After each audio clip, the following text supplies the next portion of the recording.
Hey everyone, this is going to be a quick learning series on what is Historify is all about.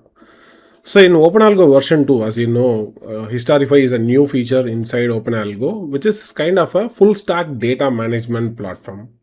So what does that means is you can use the broker data to store inside OpenAlgo itself. That is what we're going to learn more about it, right? And how we can use this data for various purposes, including backtesting. So that is what we're going to learn in this specific session. So let's go into that. So here is the very simplified basic architecture of OpenAlgo. So inside OpenAlgo, right, we are having two different databases. One is we are having SQLite database where we are storing the master contract and orders and logs and many things that we are storing inside a SQLite database. But when it comes to stock market data, we are using the latest DuckDB version is what we are using. We are using it to store historical data, right? And that data is exposed as an Historify API. And later on, you can use the Historify API. You can use it to connect with your backtesting engine. So this you can use it as a source to connect your backtesting engine. That is what, how to implement that. That is what I'm going to explain in this specific series, right? So let's go into that. So here I'm having OpenAlgo, right? I'm going to log into my OpenAlgo. Inside OpenAlgo, right? If you go to your profile section, you'll be finding Historify. So under Historify, you'll be having a full stack data management platform where you can completely download end-to-end data. So only two types of data you'll be able to download, either 1 minute data from the broker or daily data from the broker. As of now, the broker integration is supported. So very soon we'll also try to see if we can able to bring data vendors like Global Data Feed or True Data so that you can manage your own data, right? So you can store your data, you can use it for backtesting purpose, or you can export in a different format, export in different time frames. So these are some of the things that you can do with that, and you can also schedule the downloads as well.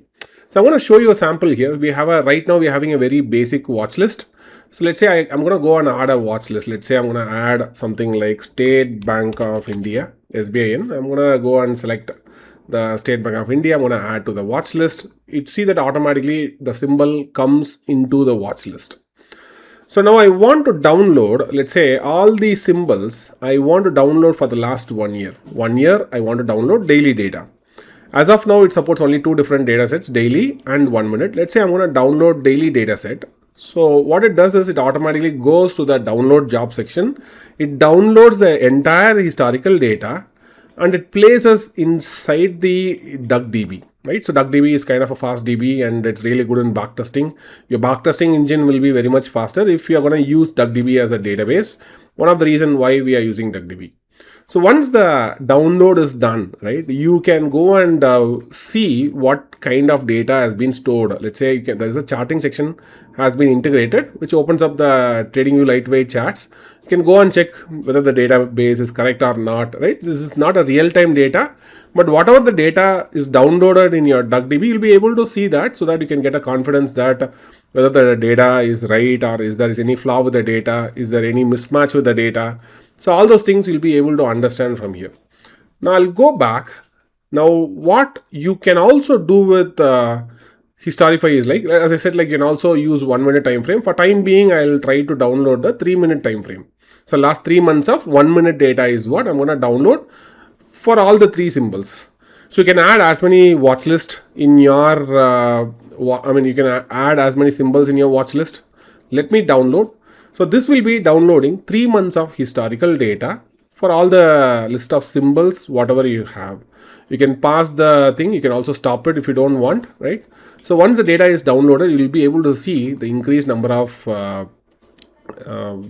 bars, how many bars it has been storing. All those details you'll be able to see, and you can also go and check it from the charting section as well. If you go and check, let's say something like 1 minute time frame. It gets you the 1 minute time frame for the last 3 months, right? For that particular symbol.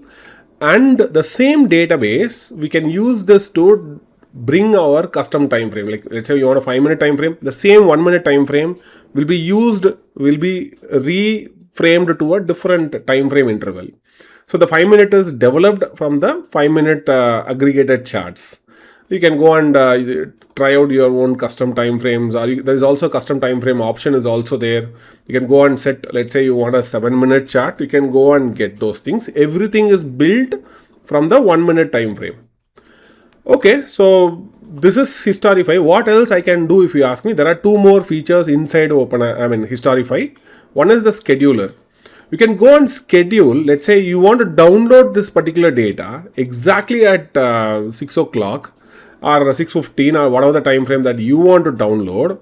You can download and say, I want on a daily basis, I want to schedule after the market hours, I want to download it automatically, so that at that exact time it schedules and it runs the job, downloads the data without any human intervention. Right, so you can download as you can create schedules as many job you want. Let's say I want to download, let's say like 1-minute data. 1-minute schedule is what I'm gonna do. I'll say like it's an evening schedule, and I'll schedule the type as like day. Day means daily. Interval means every, let's say like 1 minute once or every 5 minute once. That kind of thing you can do that. So by default, interval is, it'll download data every 5 minute once and puts in the database. However, the daily download if you want to do, so daily you can select and you can set the timings. Let's say like I'm gonna say like 6 o'clock in the evening. 6 o'clock in the evening is what you want to schedule. And you can just simply click on create. So look back days, you can keep it as 1, right? So which means if already you are having data in your database, only the incremental download will happen. That's what the meaning behind the 1 is. So just simply skip that and then you can create. Now exactly at that time, it will trigger the download provided you are not logging out of the system. So as long as you are not logging out of the system, automatically the job will be running even at midnight also. As long as you are scheduling at the right timings, the job will be running. Ensure that you are scheduling before 3 o'clock, because after 3 o'clock automatically system itself will be logging out. So anytime before 3 a.m. you are scheduling it, your authentication token is valid, the download automatically happens. Now you can also export the data from the section over. Let's say I want to download the entire data in a certain format, right? So I can export the data. In a daily data, I can export, or 1-minute data, or 5-minute time frame, all kinds of things I can able to download. I'll be able to download in a different format, CSV, zip file, Parquet. So whichever the format that you would like to see, you can download that in a specific format, right? So you get that entire file in a different format. So 1 minute, 5 minute, even the 5-minute chart is nothing but an aggregated version of a 1-minute charts, right? So we're building the 5-minute data from the 1-minute data.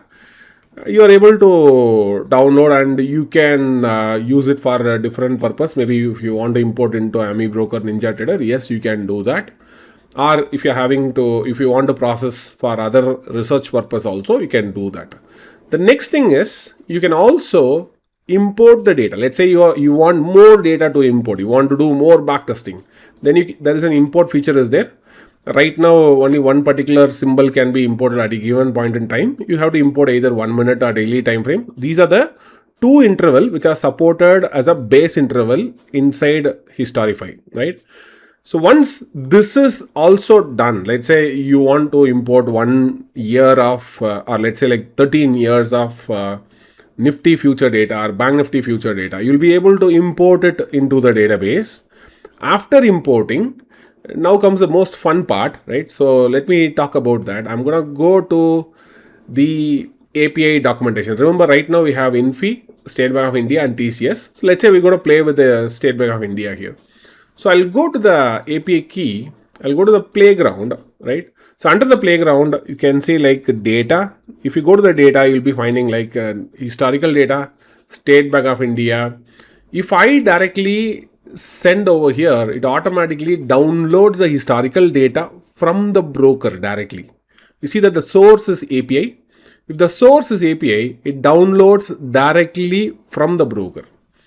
But if the source is DB, if you see that the source is DB, it downloads. You can give the start date and end date. You can give whatever interval you want. For time being, I'll give the interval as daily. So let's say I want to download. So we have like 1 year of historical data, right? So I'll say 26, and for time being I'll keep it very simple. I'll keep it like 05, right? So last 1 month of data is what I'm trying to, little more than a month of data is what I am trying to download, right? So the only thing what I am passing is like the source equal to db is what I'm trying to pass.